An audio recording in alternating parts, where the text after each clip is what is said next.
Ассаляму алейкум, дорогие телезрители. Сегодня, как всегда, по средам в прямом эфире АТР программа «Крымский вопрос». И сегодняшний наш гость не политик, как это часто бывает, и не общественный деятель, хотя что-то близкое в этом, мне кажется, есть. Человек, которого вам вообще не нужно представлять, я представлю все-таки, это актер и кинорежиссер известный Ахтем Сеитаблаев. Селям, Ахтем. Ты первый раз в нашей студии. Да. Мы тоже, в общем, не так давно переехали в Киев, а ты в Киеве давно. И тем не менее, вот что ты сейчас ощущаешь здесь, какую связь с Родиной ты чувствуешь, находясь в столице Украины? Ну, надо сказать, что я, в принципе, эту связь с Родиной никогда не терял. Я не говорю, что терял, но просто вот именно в последнее время. Сейчас это гораздо больнее, как ты понимаешь. Это очень больно для всех, для нас, и вдвойне больно, когда... Но ведь у каждого из нас есть там близкие люди. У меня там двое детей, мама, папа, весь наш практически большой род, там порядка. А откуда вы там? Мама судакская. Она из поселка, который сейчас называется Морское. Вот, а раньше, я надеюсь, в ближайшем будущем будет называться так, как он назывался много веков, Капсхор. Вот, а папа из-под Севастополя, из поселка, который сейчас называется Орловка. Ну, соответственно, раньше он назывался Мамашай. Вот, поэтому мама, ну так, почти южнобережная. Живут они сейчас в Симферополе, да? Да. В Симферополе, в Бахчисарае. Ну, в основном родственники живут в Симферополе и в Бахчисарае. А так, по большому счету, по всему Крыму. Вот, поэтому сейчас, конечно, это больно по многим причинам. Ну, мы все знаем почему. Потому что Крым аннексирован, оккупирован соседним государством. Вот, потому что там у каждого из нас родственники, и у меня в том числе. Я в Крыму не бываю уже, собственно, с 27 февраля 2014 года. Я даже не буду спрашивать тебя, почему ты туда не ездишь. Ты знаешь, или спросить. Так, ну, как хочешь. Я так скажу, своего имени в списках невъездных я не видел. Но от людей, фамилию которых я по понятным причинам назвать не могу, я слышал, что мое появление в Крыму нежелательно, тем более после того, как, собственно, начал вести программу «Храбрые сердца» на 1+1, потом на 2+2, после того, как появились бигборды и с моим лицом в том числе, как одного из крымчан. Это была целая серия, организованная Министерством информационной политики. Ну, это Крымца Украина. Да, Крымца Украина. И, значит, все мои друзья и все родственники, которые приезжали в Киев или ехали в Крым, ну, так и в шутку, что ли, и всерьез присылали мне фотографию с Каланчака, с одного из пропускных пунктов. Вот. И последнее, значит, напоминание об Украине — это бигборд с моим лицом, где написано «Крымца Украина». Ну и потому что я чрезвычайно радикально настроен по отношению к так называемой оккупационной власти в Крыму, да и, собственно, к родоначальнику идеи отжать Крым, Путину, я имею в виду. Вот. И не стесняюсь этого, и не собираюсь стесняться, и утверждаю, что место его, как минимум, на скамье в Гаагском трибунале. А если бы мировое правосудие, и гаагское в том числе, делало исключение для такого рода персонажей и вело все же высшую меру наказания, не знаю, что там расстрел или электрический стул, то извините, я абсолютно убежден в том, что вот таким вот персонажем, как Путин, нет другой статьи, кроме смертной кары. Потому что именно из-за него, именно из-за его фанатического и шизофренического желания самоутвердиться и убежденности в том, что он прав, как Бог, так много людей гибнет и в Украине, и в Крыму, и в Сирии. Это, собственно говоря, самая большая террористическая организация в мире. Это лично мое убеждение. Не Россия, а Кремль. Потому что, извини, я скажу так, как считаю, и знаю, что... Ты свободен говорить, мы находимся в свободной стране. Да, и знаю, что многие разделяют мою точку зрения. Я разделяю Россию и Кремль. У меня очень много друзей. Об этом я тоже хотел тебя спросить. Мне очень повезло, понимаешь, в жизни. Мне повезло на встрече с хорошими людьми. Для начала с учителями. ну, вот в этом плане очень Ты счастливый имеешь в виду человек. учителей в плане... Учителей по жизни и в профессии. И в Знаешь, актерской вот, профессии. И в актерской в том числе, и в режиссуре тоже. И ты знаешь, мне посчастливилось, что эти люди, которые мне... С каждым из них связан определенный этап жизни. То ли это кино, то ли это новая роль, которая потом стала для тебя знаковой, этапной, да. Но они люди, которые по-настоящему мастера, люди, которые по-настоящему содержательны, ну так позволю себе сказать, они ведь перешагивают за свою профессию. И в этом плане мне очень повезло с моими учителями, Тахтем, потому вот, что они смотри, толкали я не меня. знаю, кого конкретно ты имеешь в виду, когда об этом говоришь. И это, видимо, ты имеешь в виду друзей в России, учителей, которые у тебя в России Нет, есть тоже. я имею в виду, ну, я вообще привык учиться везде и у всех. Не, ну у тебя же есть какие-то знакомые в Москве, в конечно, киношных кругах, конечно, да? очень И они много. остались? Ты знаешь, если говорить конкретно о кино и конкретно о друзьях в России, то друзья в России это скорее вот там несколько человек.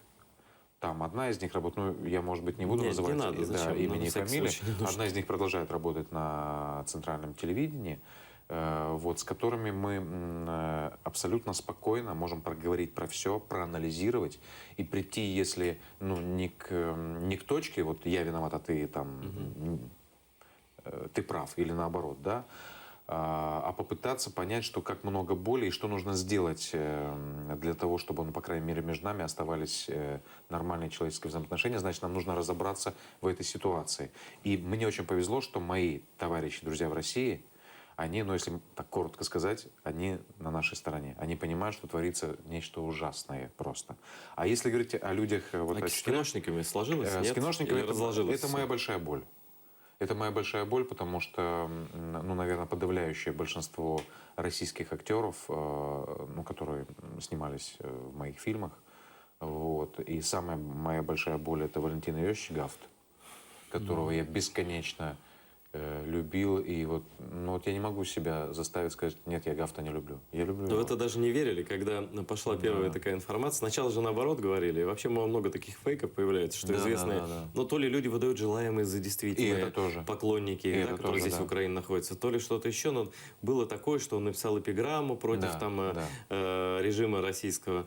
И потом, но когда он начал объяснять и оправдываться, это был, конечно, эпиграмма на самого себя очень крутая. А тебе не показалось, что это очень уставший, очень сильно зажатый обстоятельствами? И есть у меня подозрение, я не хотел бы, конечно, на эту территорию ходить, но мне кажется, что там и в семье достаточно жесткое давление на него.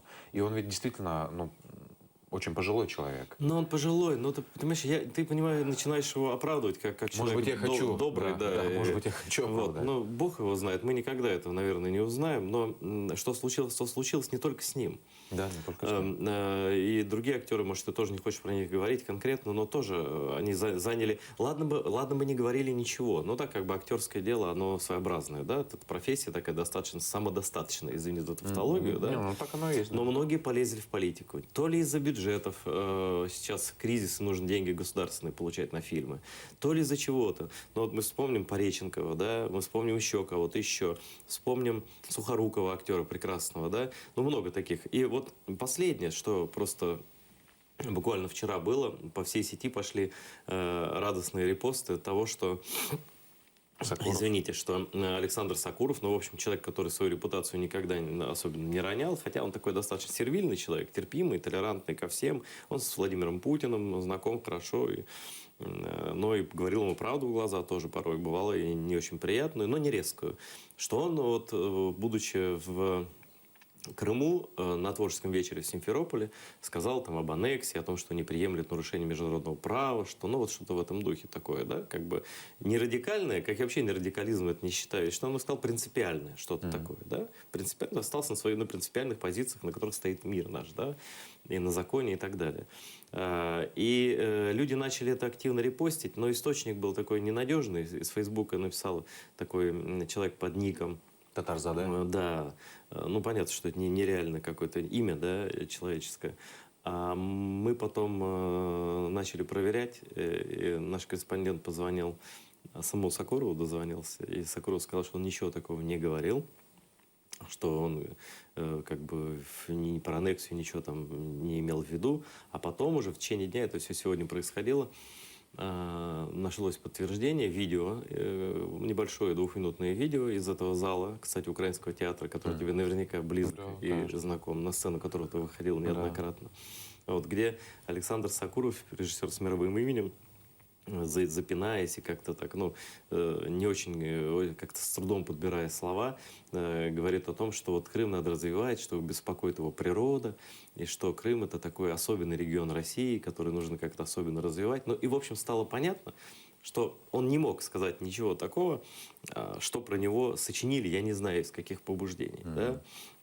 И может быть, из побуждений таких, знаешь, если помнишь, в Сочи, вот буквально на последнем кинофестивале «Кинотавр», президентом которого является Александр Ефимович Роднянский, Сакуров выступил там в защиту и Сенцова. В защиту Сенцова он выступал. Да, сказал несколько слов. Мне так кажется, что, видимо, после этого было, наверное, какое-то очень жесткое внушение. Я предполагаю, что, наверное, это так. Раз такая глыба, в принципе, человек, который рассказывал такие киноистории, да, и «Телец». Это, в общем-то, такие достаточно вечные киноистории. Да, это просто эпос. Это и с точки зрения кино, и с точки зрения рассказа, и подачи материала, и акцентов, которые он там расставлял, и Молох, и «Телец непрекаянный». Вот смотри. Видимо, что-то страшное вообще происходит. Вот что страшное? У тебя есть идеи на этот счет? Вот что? И тут можно как бы две вещи сказать. Либо человеку нужны деньги, там, и он такой сервильный становится из-за этого, да, а государство как бы дуреет, а человек, он был сервильный и остается сервильным, да, он плывет как бы вместе с государством, оно его утягивает туда, в этот ад. И в итоге доходит до стрельбы в аэропорту, там, якобы по мишеням там несуществующим, кто знает, и до каких-то, вот, как Сухоруков, там, и так далее, высказываний. То ли это то ли это материально, то ли это все-таки веление души такое, или страх. Вот какие у тебя Мне версии? кажется, здесь симбиоз из этого всего. И еще, мне кажется, немаловажная такая вещь есть. Знаешь же, есть соавтор Шендеровича Бильджо. Да, Андрей Бильджо, очень известный карикатурист. Он же, по-моему, если я не ошибаюсь, он по профессии то ли психиатр. Вот он замечательную вещь в свое время сказал о том, что чем гордиться за последние десятилетия? Вот так вот глобально, по большому счету, да, российскому гражданину. Я сейчас не говорю, что там в Украине очень много чем есть гордиться, да, об этом можем сказать потом. Нам есть определенно чем гордиться, по крайней мере, за последние 10 лет. Людьми простыми, я сейчас говорю не о политиках. Понятно. А чем гордиться? Космос не покоряли, Северный полюс не открывали, демократию никуда не приносили. О демократии вообще отдельный разговор. Да? Ведь, в принципе, нет ни одной страны в мире, где бы ступала сапог российского солдата, и где бы после этого уровень жизни повысился. После этого наступает обычно Абхазия.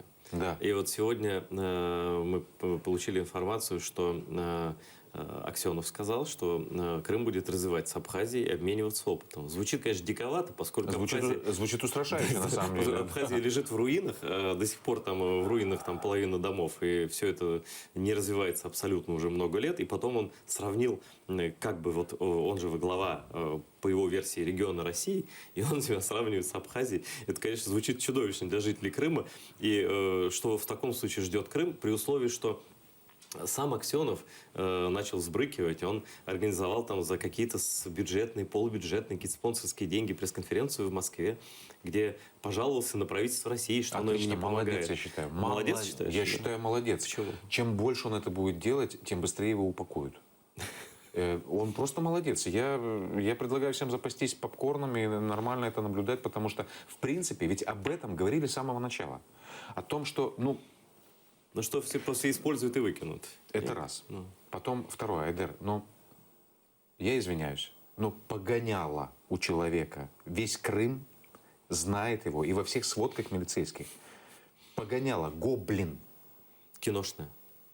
Киношное это одно, да. Если бы он соответствовал хотя бы, да, хоть одному из персонажей там Питера Джексона, можно было хоть с точки зрения художественности как бы о нем поговорить. Но о чем мы можем говорить, если человек, видео которого сохранено там на Ютубе, гуляет, который бьет себя в грудь за полгода до аннексии Крыма, что вопрос вообще с российским гражданством от России закрыт. У меня украинский паспорт. Это человек, который 24 февраля, там, давайте, да, я был просто на площади и видел.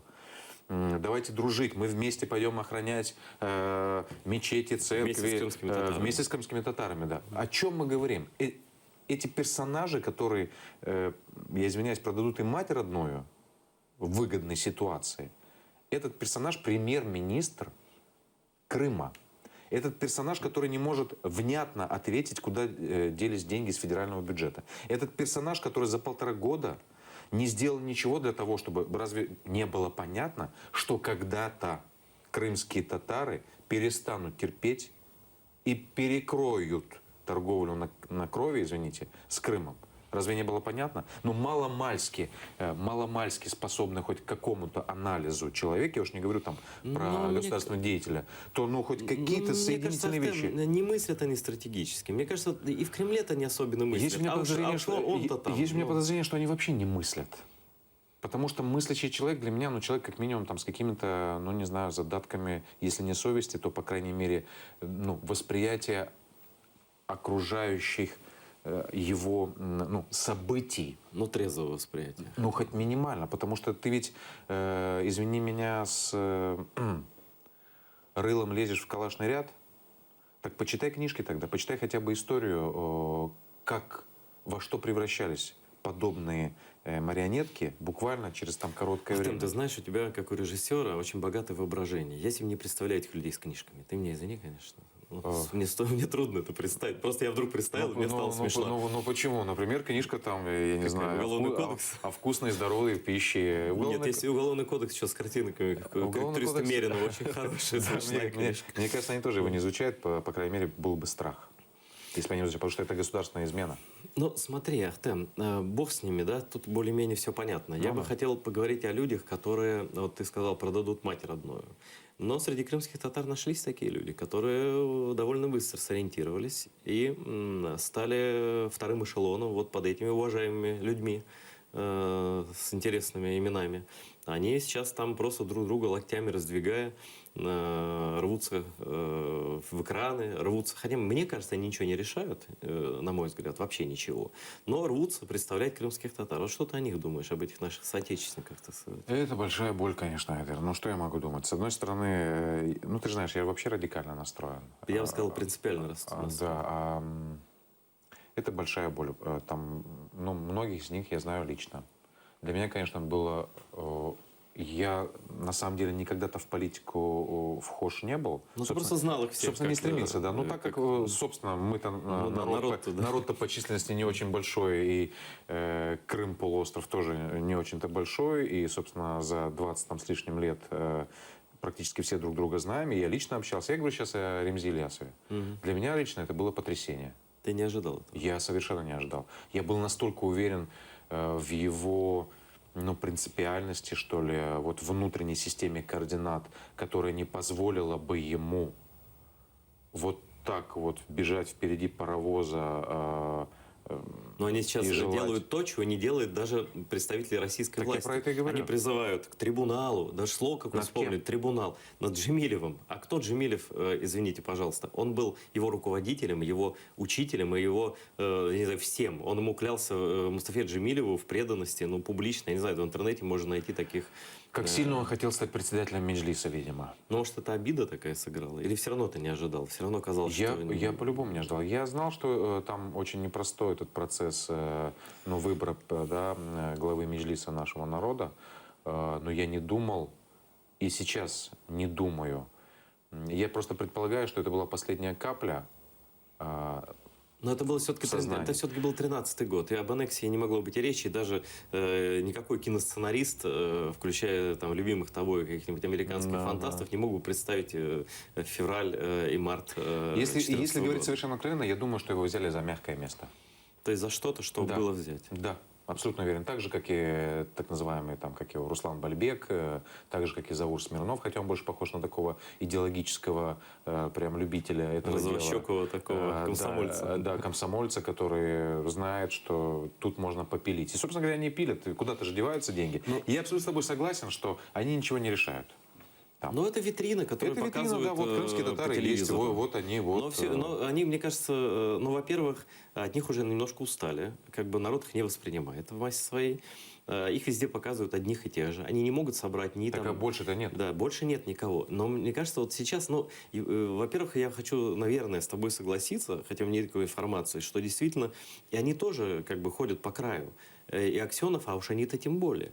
Потому что если ты предположить, как ты, что за ними что-то есть такое, за что их взяли, да, то, в принципе, сейчас ведь в каждом тоталитарном обществе наступает какое-то время борьбы с коррупцией, очищение рядов, вот это, да, знаешь, как Ну, это кого-то же бывает. надо отдавать на Да. заклане. И я бы вот на их месте, так сказать, не чувствовал себя такими безопасными в этой системе, в этой русской весне, которую они присягнули. Потому что для них они все равно, во-первых, они крымские татары все равно, во-вторых, они, конечно, предатели. Они же понимают, что это, какого сорта эти люди. Да, Да? И, да. в общем, не жалко, в принципе. При смене власти, я думаю, никто из них не устоит там. При смене власти именно внутри вот этой всей корпорации. Я думаю, что и бежать-то они будут самые первые. Куда?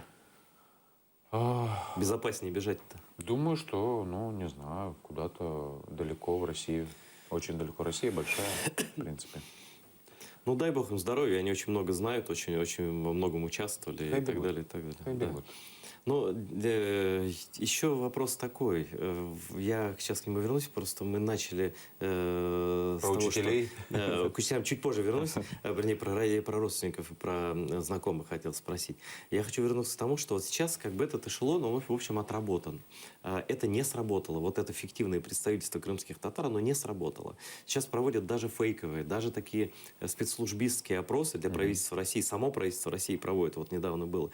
И то они не находят довольных крымских татар практически. Да? Даже при опросах там, в Крыму, правительственных опросов, люди, они считают, что вопросы крымские татары недовольны. И это представительство их, конечно же, в любом случае не устраивает. И у меня есть такое ощущение, что сейчас они ищут новый круг людей, крымских татар, которые более респектабельные, более уважаемые и действительно заслуженные люди, да, которые много лет занимались искусством, культурой, там, журналистикой в Крыму, да, чтобы их притянуть к себе и заставить там, угрозами, обысками, чем-то быть лояльными. И если уж не быть такими вот, как совсем уже наемными представителями, но быть близкими к власти. Вот у тебя среди знакомых артистов, там, кого-то еще есть люди, которых вот как-то они все-таки ставят на это место таких крымских татар, которые говорят, что у нас все, своим видом говорят, что у нас все неплохо там. Ну, среди артистов я не знаю, может быть, просто я не владею информацией, да, но, скажем, вот Сейран Мамбетов, которого я знаю там много лет, который возглавил, собственно говоря, телерадиокомпанию с названием «Милет». Там это вообще, это же какой-то компании сумасшедших. Я видел недавно в нашей программе тут, они там, это в их программе, собственно, заседание управляющего совета этой компании. Там люди просто больные на голову. Ну, они это обсуждают просто запредельные вещи. Это психиатрическая больница. Но слаб человек. Я думаю, что, ну, там, Исмаил Затов, Сейран, мы много лет друг друга знаем. Ну да, ты же знал их. Да. И с одной стороны, я же говорю, с одной стороны, это боль, с другой стороны, ну, если про Исмета Затова, в принципе, давно было понятно. Что понятно? Да понятно, что он приспособленец, он же при любой власти это был. Он при любой власти был. И в Меджлисе был, и там был, и сям был. Я, знаешь, если говорить совершенно откровенно, у меня прежде всего претензия к самим себе, к нам. Ну-ка. К нам, крымским татарам. Потому что, ты знаешь, то, что происходит, я лично, ну извини, скажу так. Я считаю, что нам, крымским татарам, вот это ощущение возможности потери Родины и аннексии Крыма Всевышним дано как еще одно, может быть, последнее напоминание о том, чтобы мы взяли голову в руки, мы, прежде всего, крымские татары, и перестали внутри себя делить на правых, неправых, на лучших, не лучших, чистых, нечистых, помнишь? В одной пьесе советского автора еще 20-х годов. Я абсолютно уверен, что те процессы, которые начали происходить, и я со стороны имел возможность их наблюдать, живя 10-11 лет в Киеве. Да? Уехал я тоже не потому, что мне было так хорошо в Крыму. Да, это моя родина. Да, у меня там близкие люди. Но если говорить с точки зрения профессии и понимания того, куда ты можешь вырасти, в 2004 году я оказался перед совершенным тупиком. И я только поэтому уехал из Крыма. Но сейчас вот ты говоришь... Я говорю о том, что у меня было полное ощущение, что, по крайней мере, последние 5-6 лет в Крыму внутри крымско-татарского народа начала размываться сама идея того, что А зачем мы вернулись? Ведь возвращение – это не просто возвращение на территорию.